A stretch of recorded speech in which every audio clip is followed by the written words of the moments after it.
Hello, I'm Brian Zen. I teach investment analysis at St. John's University. I also do consulting work and manage money for private and institutional clients at a New York investment firm. I earned an MBA in accounting, a PhD in finance, and I have passed all the 3 CFA exams. In this study session, we talk about managing portfolios against a bond index or against a series of liabilities.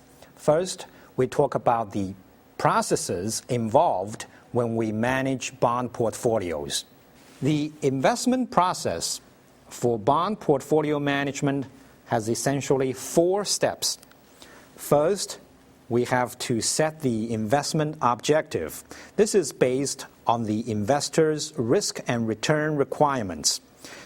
We have to take a look at the investor's constraints, and sometimes we have to consider the cash flows, what kind of cash flow we're receiving, what kind of liabilities that we have to pay down the road, and we have to select the right benchmark. Next, we have to develop and implement the correct portfolio strategy. Here we have to choose whether we want to be using passive management strategies that includes indexing, minimizing tracking error versus the benchmark, or do we want to be actively making interest rate bets, duration bets? We want to be picking stocks and we want to be picking bonds. No stocks here. Here we're talking about bond management. And if we opportunistically differentiate our strategy from the index, we will be using active bond management strategies. And sometimes we can design a strategy to meet a set of cash flow liabilities. Of course, we need to monitor the portfolio. Mainly 2 things we need to monitor. We got to see if the client's situation changed, if Mr. Shoeshiner married an old rich billionaire widow. We got to be changing portfolio strategies for Mr. Shoeshiner. We got to probably buy some more junk bonds or high-yield bonds and taking more risky bets because his risk profile changed. We of course, have to monitor the performance of the portfolio. If our Mr. Rich Money Manager is having a couple of drinks during lunchtime and the portfolio performance is sinking, we probably will have to consider changing manager. So based on the performance and monitoring, we will adjust our portfolio strategy.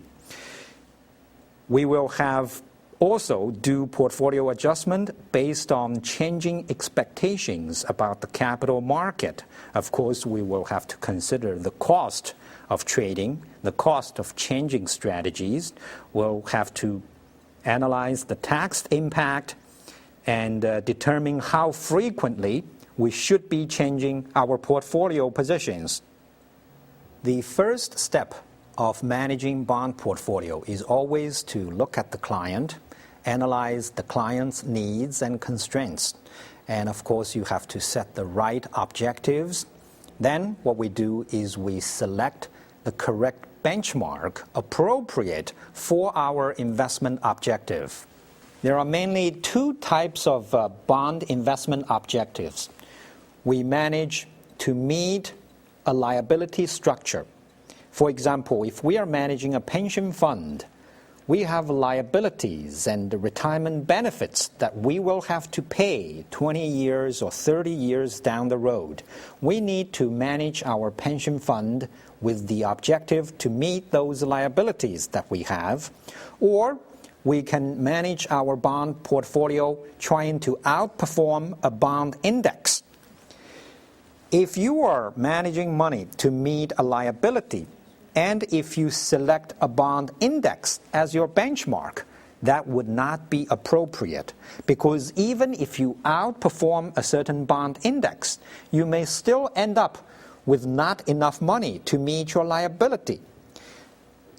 But sometimes some portfolio managers do select a benchmark for the objective to meet a liability stream because sometimes based on your projection, if you can match a bond index, you will probably have more money to meet a certain liability because you can look at the average return for the last 30 or 50 years from that particular bond index.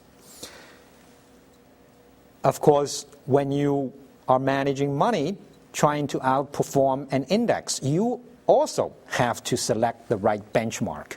If you are managing a U.S. domestic bond portfolio, it would be inappropriate if you try to select a global bond index as your benchmark because you will be comparing apples with oranges. A misspecified benchmark could lead to insignificant cash flows to meet the liabilities, even if the manager has outperformed an index. And if you select the wrong benchmark, you will be judging the portfolio manager's performance unfairly. When you manage a bond portfolio to meet a liability stream, you need to understand the types and characteristics of your liability stream. There are mainly 4 types of liabilities. Type 1, we know what amount we will have to pay. We know exactly what amount to pay off that liability, and we know exactly when to pay that liability. So the amount is known and it is certain. The timing it is also certain. A good example of type 1 liability would be a certificate of deposit. If it's a 1-year CD, we know how much we'll have to pay back the depositor, and we know when we will have to pay that amount. The type 2 liability, the amount is certain, but the timing is uncertain. We know how much to pay, but we don't know when to pay. If the 99-year-old widow walks in and buys a life insurance for $1 million on her life, we would know exactly that we will have to pay $1 million if that widow passes away. But when will that amount happen? We don't know. So life insurance is a good example of type 2 liability. Type 3 liability, we don't know the amount that we will have to pay, but we know when we will have to pay. The timing is certain. A good example would be a floating interest rate bond, like LIBOR. The interest rate is reset every quarter for a floating interest rate bond. So the interest rate is changing. We don't know exactly how much we will have to pay, but the interval for those payments are sure. We know when we will have to pay. We just don't know the exact amount. The type 4 type of liabilities, we don't know how much we will have to pay. We don't know when we will have to pay. If Mr. Shoeshiner comes in and buys a property insurance on the new house that he just bought, that's property and casualty insurance. Okay? Let's say he bought for a face value of $100,000. Usually, all those property and casualty insurance does not have a face amount. There's no fixed face amount. It depends on the damage. So if something happens to Mr. Shoeshiner's house, we don't know when that fire will burn out. We don't know the exact amount of the damage. Because even though the property and casualty insurance policy is capped at $100,000, but the detailed terms and conditions specify that we pay specific damages up to a limit of $100,000, and we don't know how much damage Mr. Shoeshiner will suffer from this particular unfortunate fire. If we are managing a bond portfolio to meet a liability stream, we need to understand 3 types of risks involved with the liability stream.